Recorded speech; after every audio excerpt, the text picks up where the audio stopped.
You're listening to Mr. Cemetery's Terror Tales.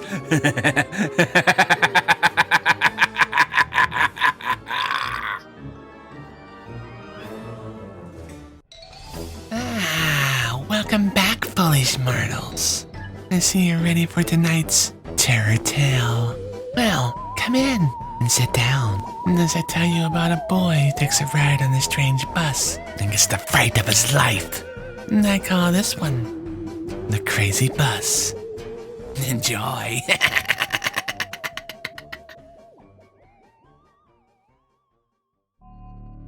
For years, my parents told me about a crazy bus crash that happened near our home years ago.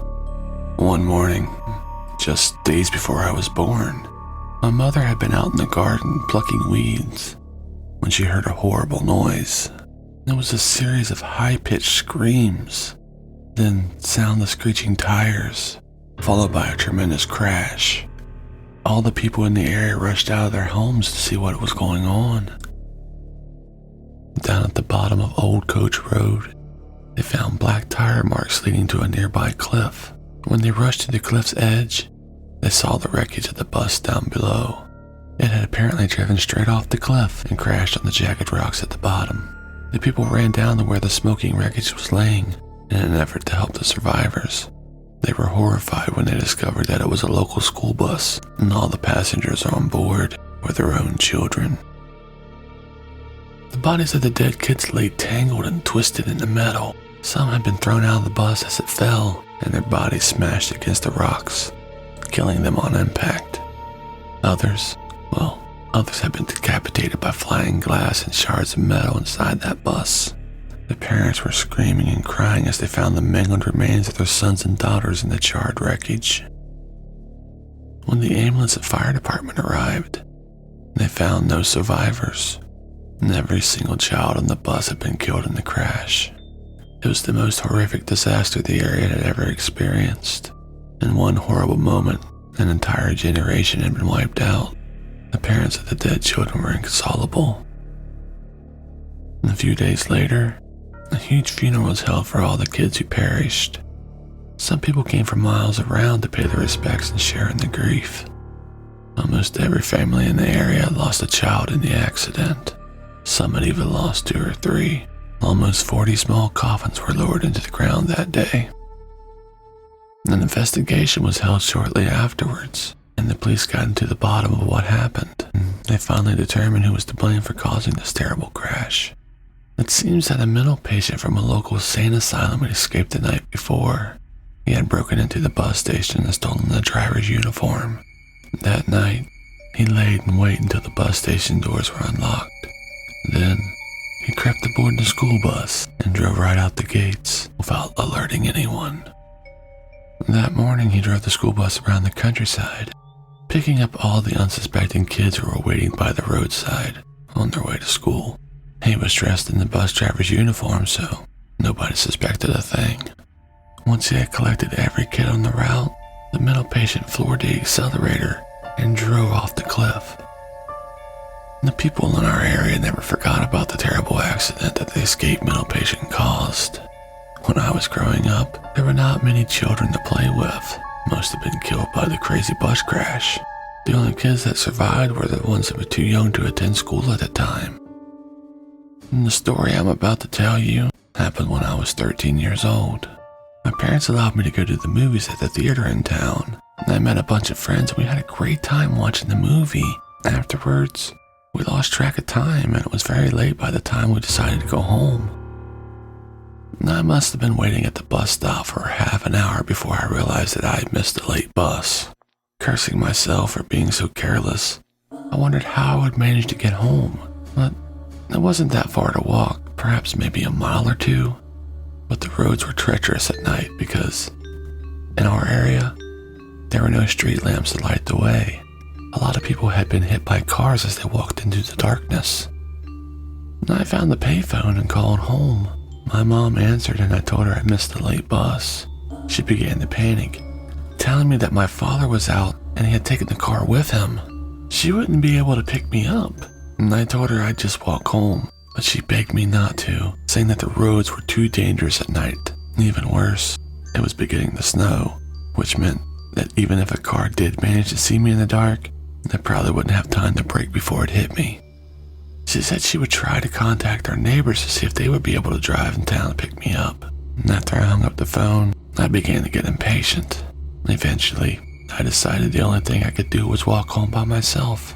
So I set off and hoped for the best.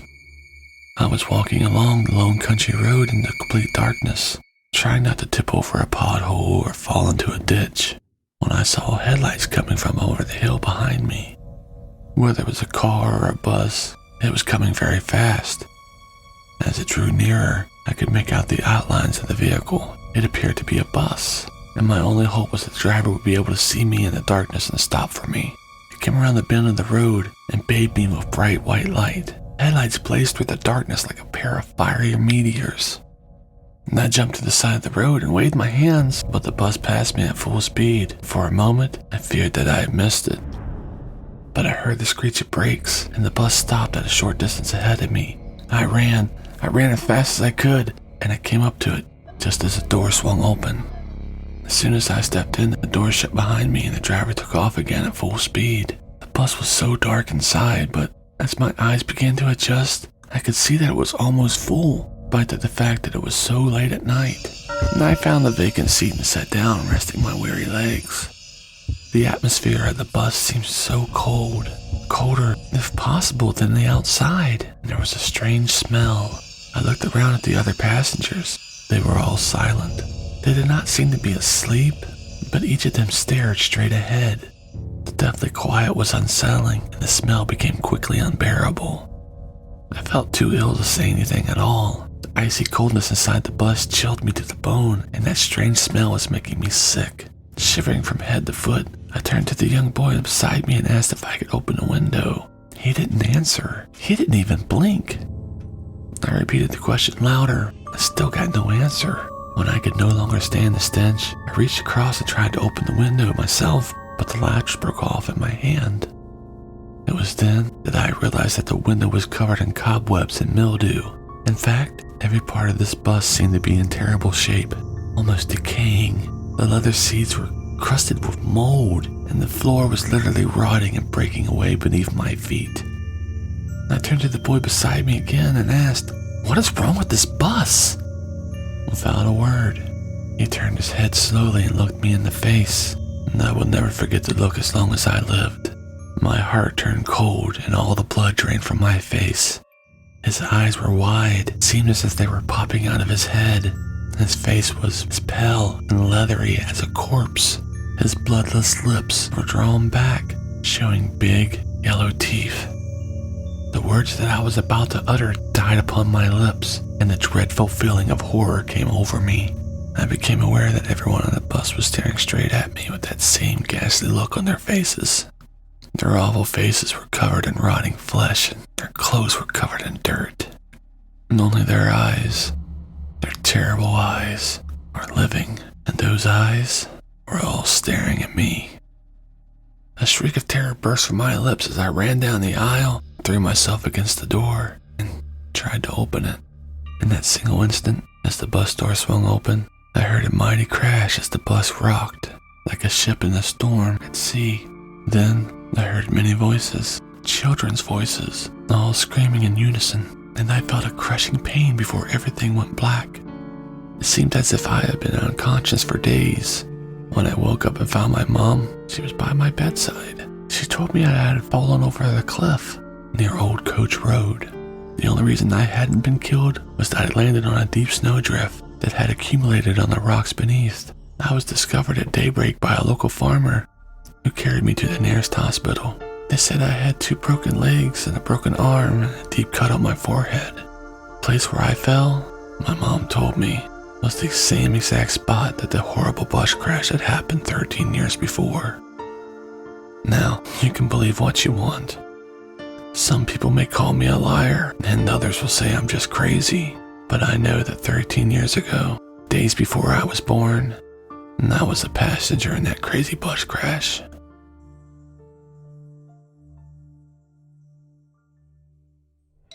Well, I didn't see that ending coming, did you? Hope that wasn't too scary for you kiddos. Hey, why did the witch go to the doctor? Give up? She had a dizzy spell! Join me next week for an all-new episode. And don't forget to subscribe if you haven't already. Until next time, sleep well, friends. And then remember to stay spooky.